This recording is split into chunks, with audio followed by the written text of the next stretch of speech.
नमस्कार, आप देख रहे हैं देश न्यूज। आपके साथ मैं हूं ऋषिका गुप्ता। आज रियल स्टेट के रियलिटी में बात करेंगे धर्म नगरी हरिद्वार की।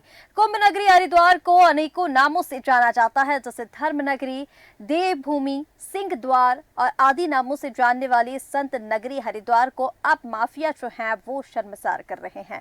आपको बता दें कि इसी हरिद्वार में संतों को लूटने के लिए माफिया ताक लगाए बैठे होते हैं। जहां दूधाधारी में संतों को मेले में जमीन आवंटित की जाती है, जहां संत समागम करते हैं, वहीं संत को अपने बहकावे में लेकर सरकारी जमीन यानी मेले की जमीन उपहार में ले ली गई और तुरंत ही अपनी धर्मपत्नी के नाम उसकी रजिस्ट्री करवा दी गई। और यही नहीं, उसको 3500 करोड़ में बेच भी दिया गया। प्रशासन की अगर हम बात करें तो प्रशासन यहाँ कुंभकर्णीय नींद सो गया है। मेले की जमीन ना तो बेची जा सकती है, ना ही खरीदी जा सकती है, ना कोई अपने फायदे के लिए कारोबार इस जमीन पर कर सकता है।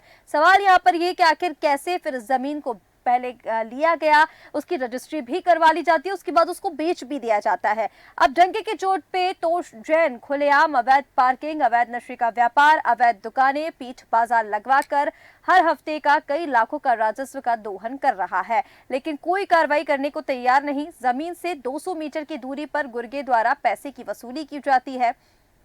बताया जा रहा है कि दर्जाधारी नेता, अधिकारी, सबकी जेब भरी जा रही है। और यही नहीं, सूत्रों की माने तो करोड़ों रुपए नेताओं और अधिकारियों को जाते हैं। अब सवाल यहाँ पर यह उठता है कि क्या तोष जैन का आतंक इसी तरह फलता फूलता रहेगा? और इसी मामले पर चर्चा करेंगे। हमारे साथ हरिद्वार से संवाददाता अर्चना ढींगरा जुड़ चुकी है। इसी के साथ हमारे साथ प्रदीप कुमार समाजसेवी जुड़ेंगे, देवेंद्र प्रजापति शिवसेना प्रमुख हमारे साथ जुड़ेंगे, अरविंद श्रीवास्तव अधिवक्ता हमारे साथ जुड़ चुके हैं। आप तीनों का बहुत स्वागत है। अर्चना जी, मैं सबसे पहले आप ही के पास आना चाहूंगी। अब जिस तरह से ये पूरा मामला सामने आ रहा है, एक संत की जमीन जिसकी रजिस्ट्री भी हो जाती है और फिर उसको बेच भी दिया जाता है, जबकि अगर नियम कानून की हम बात करें तो जो मेले की जमीन है ना उसे खरीदा जा सकता है, ना बेचा जा सकता है, ना उस पर कोई व्यापार। उसके बाद ये कैसे संभव है कि उसकी रजिस्ट्री हो जाती है फिर उसे बेच दिया जाता है? अर्चना जी। कि मैं आपको बताना चाहूंगी, पहले भी अवगत करा चुकी हूँ कि ये जमीन सरकारी जमीन है, जो कि सरकारी जमीन संतों को दान में दी जाती है। जब तक 1 या 2 महीने का जो भी मेला लगता है उसमें संतों का समागम होता है। संत अपने दूर दराज से आए हुए संतों को रहने का ठिकाना देते हैं। यहीं पे संतों द्वारा प्रवचन, खेल कूद और अच्छे अच्छे कथाएं यहाँ पे वाचक किए जाते हैं। अब जैसा कि ऋषिका जी आपको बताऊंगी कि संत को बहका फुसला कर लिया गया या संत से खरीदा गया या क्या तोष जैन ने इसको लिया, इस जमीन को। लेकिन तोष जैन ने इस जमीन को अपना उपहार में बताया। पहली गलती तो उस संत की है कि उस संत ने उपहार में सरकारी जमीन कैसे दे दी। ये सरकारी जमीन है, सरकारी जमीन तोष जैन को कैसे दी उपहार में, जो हमारे देश की धरोहर है, जिसमें संत समागम होता है, उसी पे। अच्छा, तोष जैन ने उसको क्या किया, तुरंत उपहार में लेते ही अपनी पत्नी के नाम पे उसको बेच दिया। बेच के उसकी रजिस्ट्री करवा ली। अब रजिस्ट्री करवाने के कुछ समय ही पश्चात उसको 3500 करोड़ रुपए में किसी और को बेचा जा चुका है। बिल्कुल ठीक कहा अर्चना जी आपने। जिस तरह से आपने बताया यहाँ पर कि एक संत को बहकावे में लेकर उपहार में भी जमीन कैसे दी गई, और जब उपहार में दी गई, ठीक है उपहार में दे दी गई, लेकिन उसके बाद सवाल यहाँ पर ये उठता है कि कानूनी तौर पर उसकी रजिस्ट्री कैसे हो गई? रजिस्ट्री तो संभव ही नहीं थी। यहाँ पर हमारे साथ अधिवक्ता जुड़े हुए हैं, अरविंद श्रीवास्तव जी। अरविंद जी, मैं आपके पास आना चाहूंगी। आप जिस तरह से जमीन को लेकर बातें कर रहे हैं, पहले तो मैं आपसे ये जानना चाहूंगी कि मेले की जमीन को लेकर जिस तरह से कहा जाता है कि ना उसे बेचा जा सकता है, ना खरीदा जा सकता है, ना उस पर कोई कारोबार, उसके बाद कैसे संभव है कि कोई जमीन उपहार में दे देता है, फिर उसकी रजिस्ट्री करवा ली जाती है, फिर उसको बेच भी दिया जाता है? देखिए, सबसे पहले मैं आपका धन्यवाद करना चाहूंगा आपसे। जैसे आपने बताया कि ये मेले की जो पहले एक संत ने उपहार में दे दिया और उस व्यक्ति द्वारा अपनी पत्नी का नाम रजिस्ट्री कर दी गई है, तो ये दोनों ही ट्रांजैक्शन जो है वो पूर्ण रूप से अवैध है। इसमें जो मिली भगत है यहाँ पे हरिद्वार के स्थानीय सब रजिस्ट्रार की है और यहाँ के स्थानीय प्रशासन की है। लेकिन अभी स्थानीय प्रशासन को चाहिए कि ये कब्जे को अपने अधिकृत करें, वापस अधिग्रहण करें और इसके खिलाफ जो जो व्यक्ति है इसमें इन्वॉल्व है, चाहे वो सब रजिस्ट्रार कार्यालय के व्यक्ति हो एसडीएम में जो इनकी इग्नोरेंस रही है, साथ में जो स्थानीय पुलिस स्टेशन की इग्नोरेंस रही है, इन सबके विरुद्ध जांच कमेटी बिठाई जानी चाहिए। इसमें कि एक सरकारी संपत्ति और जो कि धार्मिक कार्य के लिए आरक्षित की गई है, उस पर अवैध कब्जा करके उसकी रजिस्ट्री करा कर उस अवैध पार्किंग दुकानें लगवाई गई हैं। इससे जो कमाई हो रही है, वर्तमान में जो कमाई कर रहा है व्यक्ति, उससे ये सारी कमाई जो अब तक की है उसने, ये भी रिकवरी करनी चाहिए। इसमें कानून में पूर्ण व्यवस्था दी गई है, भारतीय दंड संहिता में भी और सीआरपीसी में भी व्यवस्था की गई है इसके लिए। बिल्कुल ठीक कहा अरविंद जी आपने, लेकिन जिस तरह से आप यहाँ पर बता रहे हैं कि अवैध तरीके से इस पूरी जमीन की रजिस्ट्री कराई गई, अवैध तरीके से बेचा गया, लेकिन आप जिस तरह से कार्रवाई की अगर हम बात कर रहे हैं, तो जब पूरा ये काम जो है अवैध तरीके से किया गया है और जिस तरह से बातें सामने आ रही है कि अधिकारियों की जो नेता है जवाबदेही वाले, उन सबकी जेबें भरी जा रही है तो की ओर से, और अवैध अगर ये पूरा काम है तो फिर तो अधिकारी से लेकर माफिया तक हर किसी पर जांच कमेटी यहाँ पर बैठा ही जानी चाहिए। जी जी जी बिल्कुल ऋषिका जी, मैं आपसे कहना चाहूंगा कि इसमें बिना जिला प्रशासन के मिलीभगत से ये ना तो रजिस्ट्री की हो सकती है, ना ही कोई व्यक्ति किसी संपत्ति पे, धार्मिक संपत्ति, सरकारी संपत्ति पे कब्जा ही कर सकता है। इसमें हरिद्वार जिला प्रशासन की पूरी की तरह से मिलीभगत निकलेगी और पूरे जिला प्रशासन पे जांच कमेटी बिठाई जानी चाहिए। साथ में इन लोगों के विरुद्ध मुकदमे दर्ज पंजीकृत कराने चाहिए थाने में, जिससे कि जांच संपन्न होने के बाद ये जेल भी जाए और इनसे जो इन्होंने कमाया इसे उसकी रिकवरी भी हो सके। बिल्कुल ठीक कहा अरविंद जी आपने, क्योंकि अब जिस तरह से ये पूरा मामला सामने आ रहा है, कहीं ना कहीं जिला प्रशासन जो है सभी की मिलीभगत अब इस पूरे मामले में हम देख सकते हैं। अगर इसको लेकर मैं देवेंद्र प्रजापति जी आपके पास आना चाहूंगी, शिवसेना प्रमुख हमारे साथ जुड़े हुए हैं। देवेंद्र जी, किस तरह से इस पूरे मामले को देखते हैं, क्योंकि अब जिस तरह से ये पूरा मामला सामने आया है, पहले तो वो जो संत है वो उपहार में कैसे दे सकते हैं मेले की जमीन, जो सरकारी जमीन है उसे एक माफिया को उपहार में दे दी जाती है, फिर उसकी रजिस्ट्री करवा ली जाती है, फिर उसे बेच दिया जाता है, बेचने के बाद भी उस पर कारोबार जारी है। तो कहीं ना कहीं जिला प्रशासन की बड़ी लापरवाही यहाँ पर देखने को मिल रही है। कार्रवाई को लेकर हम बात करें तो कार्रवाई को नाम पर यहाँ पर कुछ भी नहीं है। किस तरह से इस पूरे मामले को देखते हैं? देखिए, लालच बहुत बुरी चीज है। लालच संत को भी आ सकता है, लालच जमीन भू माफिया को भी आ सकता है और आया है। कहीं ना कहीं ये लालच था जो संतों ने इस जमीन को बंदर बांट करके, मैंने पहले भी डिबेट पे जब मैं आया था तो मैंने ये बात बोली थी कि ऐसा नहीं है कि ये दान दे दी गई जमीन, इसमें कहीं ना कहीं साठगांठ हुई है संत के साथ। संत ने कुछ भूमिका बना करके पारस कुमार जैन के लड़के तो जैन को देखा, ढूंढा और उसको ये सब चीजें दी गई। और आज कार्रवाई की बात है, संत हमारे दयालचंद दास हैं जो संत थे जिन्होंने ये जमीन दी थी इनको, और इन्होंने 5/5/2008 में रजिस्ट्री कराई थी पारस कुमार जैन ने। उसके बाद किस तरीके की संपत्ति के लिए किस तरीके का कार्य चल रहा है, कुछ समय के लिए जमीन झूठ बोल के मुझे भी दी गई थी, लेकिन जब मुझे पता चला कि ये चीजें गलत हैं तो मैंने समय से पहले इस चीज को छोड़ा। आज मैं पूछना चाहता हूं मेरे द्वारा, और क्योंकि आपके चैनल के माध्यम से मेरे पे आरोप लगाया गया था कि मैं भी जमीन में कहीं ना कहीं बंदरबांट कर रहा हूं, कहीं ना कहीं लिप्त हूं, तो इसीलिए इसके आपके चैनल के माध्यम से मैं बताना चाहता हूं कि इसमें हमने क्षेत्रीय पटवारी जो अपनी चौकी इंचार्ज है उसको हमने बोला, हमने क्षेत्रीय कोतवाली को बोला, हमने एसएसपी को लिखत में दिया, हमने जिलाधिकारी को लिखत में दिया, हमने उत्तराखंड मुख्यमंत्री के पोर्टल पे डाला। लेकिन बड़े अफसोस की बात है कि किसी भी प्रकार की कोई भी कार्रवाई होने का नाम नहीं ले रही। और आज आपको एक बहुत गुड न्यूज देता हूं मैं, पारस कुमार जैन की तरफ से गुड न्यूज है कि एक एड चल रहा है आजकल के वॉशिंग पाउडर भाजपा में जो आता है वो वॉशिंग पाउडर से ऐसे धो दिया जाता है कि साफ हो जाता है।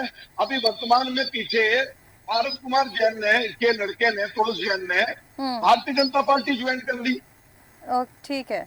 तो मैं इन सब चीजों की यदि आंकड़ा लगाऊं तो ये आंकड़ा क्या होता है, क्या मतलब है चीजों का। यानी आज आप फर्जी तरीके से दुकानें लगाई जा रही हैं, फर्जी तरीके से दुकानें लगाई जा रही हैं। ठीक है देवेंद्र जी, यानी कहीं ना कहीं भारतीय जनता पार्टी से पूरा कनेक्शन आप यहाँ पर बता रहे हैं, क्योंकि जो माफिया का बेटा है बीजेपी उसने ज्वाइन कर लिया। आपका ये कहना है कि इसी वजह से इस पूरे मामले पर अभी तक कोई भी कार्रवाई नहीं हुई है।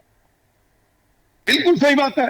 जमीन गवर्नमेंट की है, जमीन उत्तराखंड की है, जमीन हमारे संतों की है, जमीन हमारे धार्मिक काम के लिए और छोड़ी जिन गई संत है। का आप यहाँ पर मेरी नाम ले जमीन को रहे लिखा गया है। हैं देवेंद्र जी, जिन संत का आप यहाँ पर नाम ले रहे हैं दयाल चंद दास, उनको लेकर मैं जानना चाहूंगी जी। क्या उनका भी कोई बीजेपी कनेक्शन है? यानी संत को भी कहीं ना कहीं से संरक्षण तो मिल रहा है।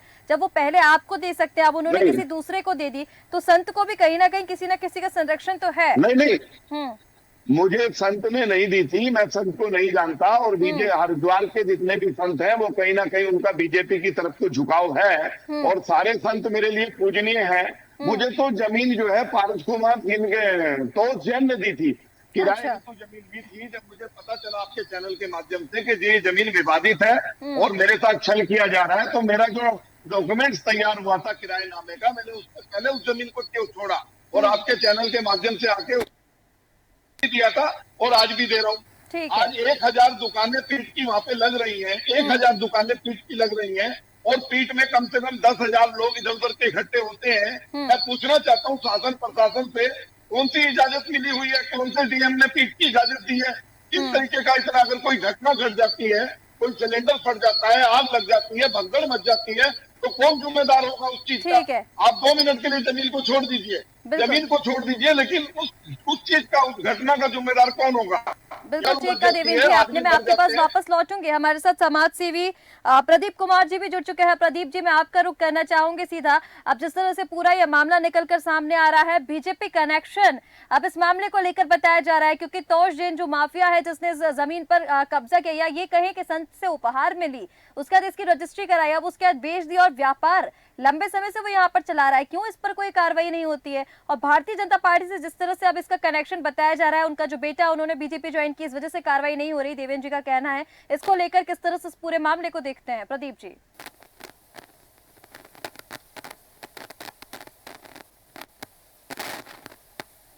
प्रदीप जी, आप तक आवाज पहुंच रही है?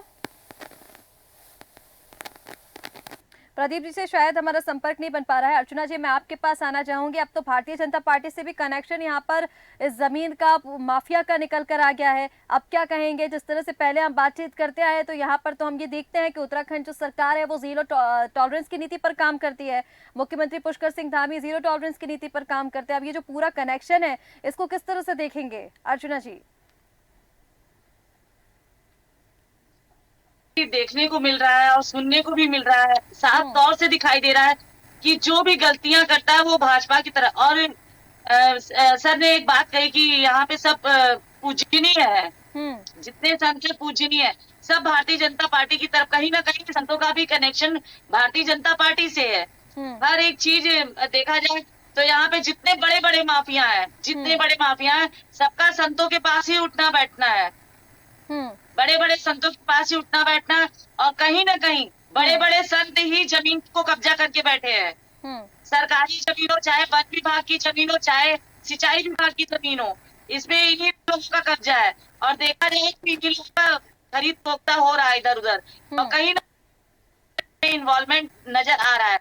अभी तक तो तोष जैन भाजपा में नहीं थे, जब अपनी गांठ फंसी हुई नजर आई तो वो भाजपा ज्वाइन कर लिए। ऐसा क्यों?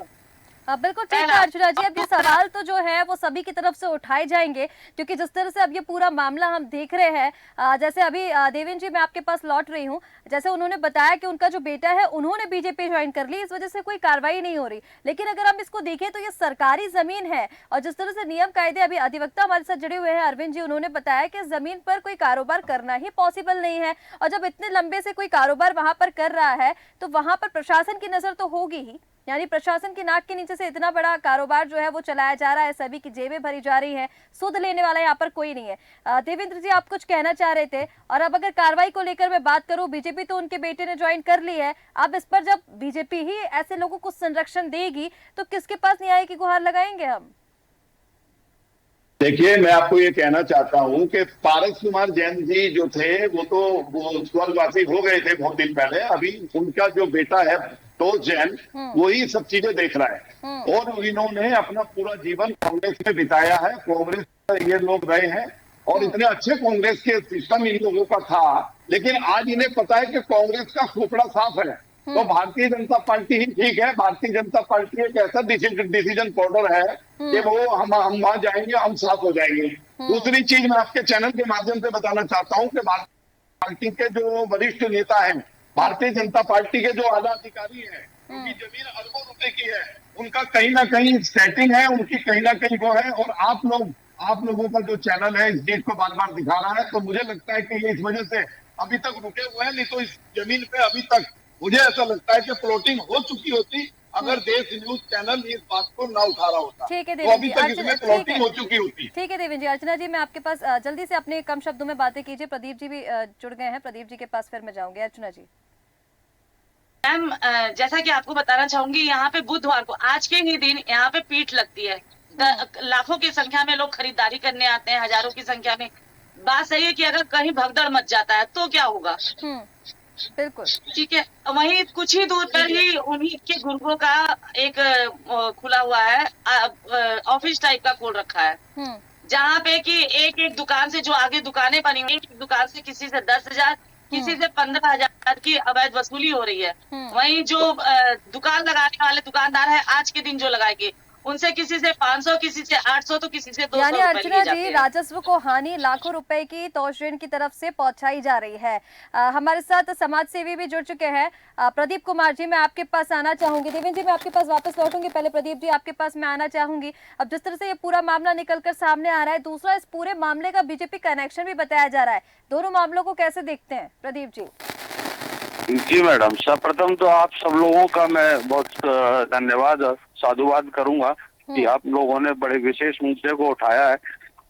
ये जो मामला है ये काफी मतलब बड़े स्तर का मामला है और इसमें ना जो संभावनाएं है वो ये है कि अगर किसी अच्छे चैनल ने फॉलो अप नहीं किया तो ये संतोष जैन जी जो है अपने मंसूबों को पूरा बहुत जल्दी कर लेंगे।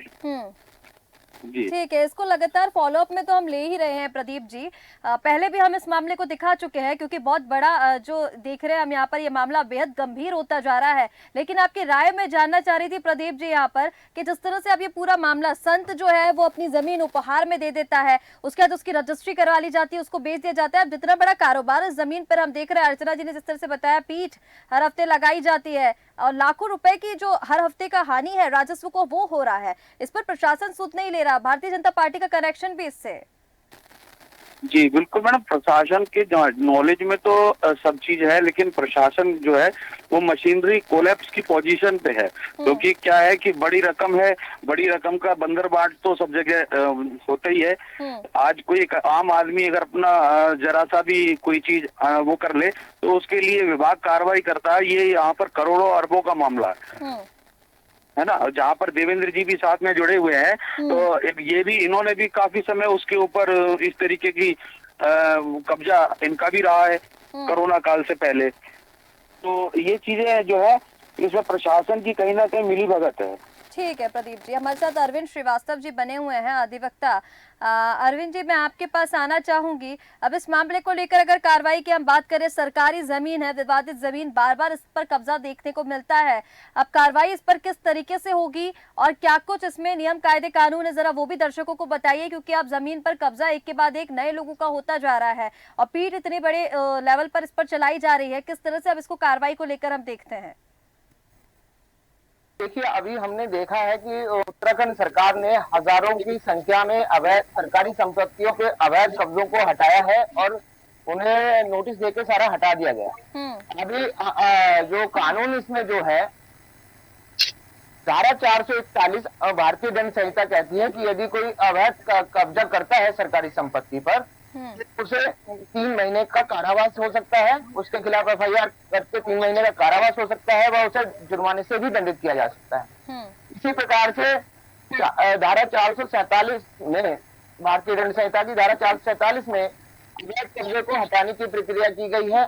इसके साथ ही साथ इसको हटाने के लिए सिविल प्रक्रिया में भी आप न्यायालय में जा सकते हैं और इसे हटाया जा सकता है। कि जब वो सरकारी संपत्ति से जो अवैध वसूली चल रही है या उससे कमाई चल रही है, उसको सरकार रिकवर करने के लिए भी इन्हें नोटिस दे सकती है और नोटिस के माध्यम से रिकवर कर सकती है। अगर नोटिस के माध्यम से नहीं देते हैं धन, तो उसके लिए भी इनके विरुद्ध कार्रवाई की जा सकती है। ठीक है अरविंद जी, जिस तरह से आपने बताया कार्रवाई को लेकर, लेकिन एक सवाल मेरा आपसे ये है, फिर आप अपनी बात पूरी कीजिए ना। आप जिस तरह से कार्रवाई को लेकर नोटिस की आप बात कर रहे हैं, अधिकतर हमने देखा है कि जब इस तरह के जो कब्जे होते हैं, या तो उस पर ध्वस्तीकरण की कार्रवाई कर दी जाती है, या फिर ऐसे लोगों को, या फिर जो प्रवक्ता है, नेता है, संत है, कोई भी है, जो स्पष्टीकरण मांगा जाता है, कारण बताओ नोटिस उनको भेज दिया जाता है। इससे क्या चीजें सुधर सकती हैं? क्योंकि कार्रवाई इस पर होनी चाहिए। अब हम देख रहे हैं कि 2008 से जिस तरह से देवेंद्र जी बता रहे हैं, तो सिर्फ कारण बताओ नोटिस जो दे देते हैं, उससे तो काम नहीं चल पाएगा यहाँ पर।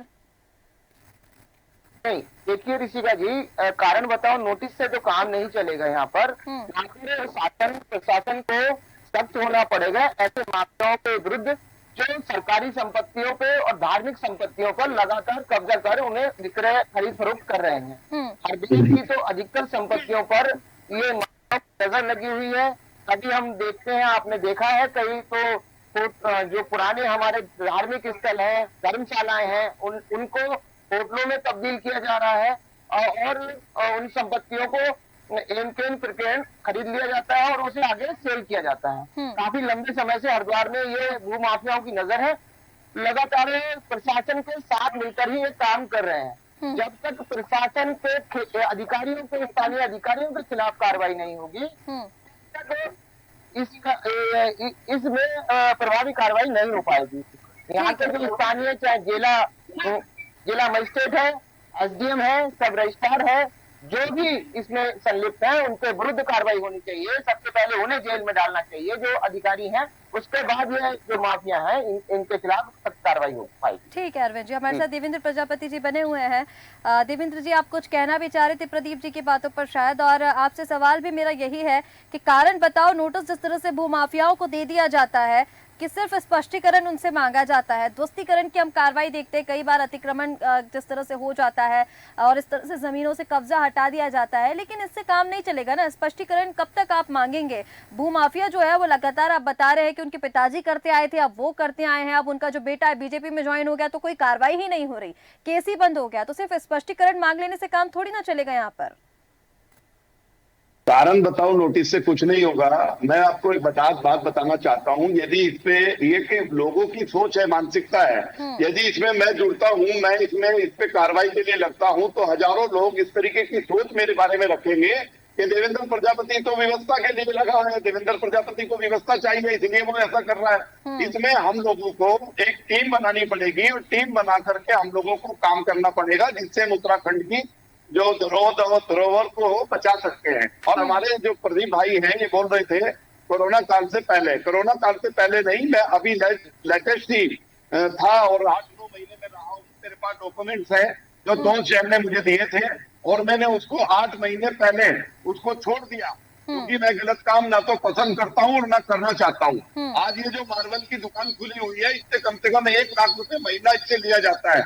लगभग 50 दुकानें हैं, 50 दुकानों से कम मेरे को जो आइडिया है 10-10 हजार रुपए महीना दुकानों से लिया जा रहा है। ठीक है। एक दुकान पीठ में जो लगती है उससे 100 रुपए लिए जाते हैं पर डे, 100 रुपए, और 1000 दुकानें हैं। करोड़ों रुपए की व्यवस्थाएं है, करोड़ों रुपए का ये जो कार्य है, करोड़ों रुपए का जो राजस्व हो रहा है, ये हम सबको दुर्भाग्यपूर्ण है। बिल्कुल ठीक है देवेंद्र जी, दुर्भाग्यपूर्ण तो है ही, क्योंकि राजस्व को इतनी ज्यादा हानि हो रही है, प्रशासन जो है वो कुंभकर्णीय नींद जो है सोया हुआ है। अर्चना जी, आखिरी प्रतिक्रिया मैं इस पर आपकी लेना चाहूंगी। अब उत्तराखंड की सरकार से सवाल तो यही है कि जीरो टॉलरेंस की नीति पर काम कैसे किया जा रहा है, जब सरकारी जमीन पर इतना बड़ा कब्जा जो है वो हो गया है। संत नगरी हरिद्वार, धर्म नगरी हरिद्वार जैसे कई नामों से जाना जाता है, और संत की जमीनों पर इस तरह से कब्जा अगर किया जाता है तो प्रशासन इस पर एक्शन नहीं लेता है। अब इसको लेकर प्रशासन को क्या कुछ ठोस कदम उठाने चाहिए, और कैसे प्रशासन की नींद खुलेगी जब जो उच्च स्तर के अधिकारी हैं, निचले स्तर के अधिकारी तक लेकर सभी जो अधिकारी, सबकी मिलीभगत इसमें हम देख पा रहे हैं।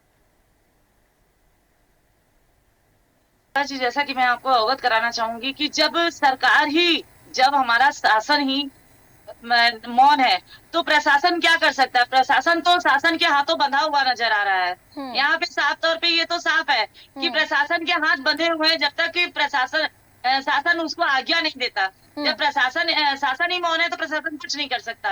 और सेकेंडली कि उस संत की जांच होनी चाहिए जिन्होंने उपहार में दी है। ऐसे यहाँ पे कई ऐसे संत हैं जिन्होंने अवैध कब्जा कर करके यहाँ पे बैठे हुए हैं। इन सबकी संतों की जांच होनी चाहिए प्रमुख रूप से। और जो इसमें अधिकारी लिप्त है, सुनने में आया है, सूत्रों की माने सूत्रों से ही सुनने में आता है कि जो यहाँ से अधिकारी चले गए उनकी ये चाल रही है कि जो ये संत को दी गई है, संत द्वारा तो जैन के पिताजी को दी गई, पिताजी ने तो जैन को दी, तो जैन ने अपनी पत्नी को दी। जी, तो काफी लंबे समय से ये जो कारोबार है वो चलता आ रहा है, लेकिन प्रशासन इस पर कोई सुध नहीं ले रहा है।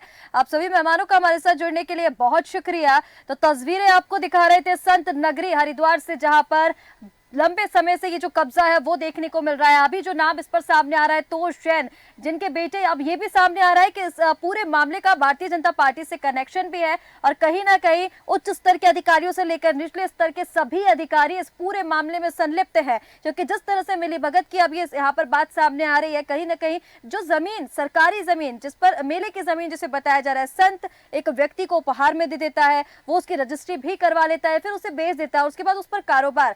जबकि जो नियम है वो ये है कि जो मेले की जमीन है ना उसे खरीदा जा सकता है, ना उसे बेचा जा सकता है और ना ही उस पर कोई भी कारोबार किया जा सकता है। यानी कहीं ना कहीं बड़े लेवल पर जो सभी अधिकारी है, जो उच्च स्तर के अधिकारी है, जो प्रशासन है, सभी की संलिप्तता इस मामले पर अब देखना होगा कि कब तक इस पूरे मामले पर कार्रवाई देखने को मिलती है। फिलहाल हमारे इस खास कार्यक्रम रियल स्टेट के रियलिटी में इतना ही। आप बने रहे देश न्यूज के साथ। नमस्कार।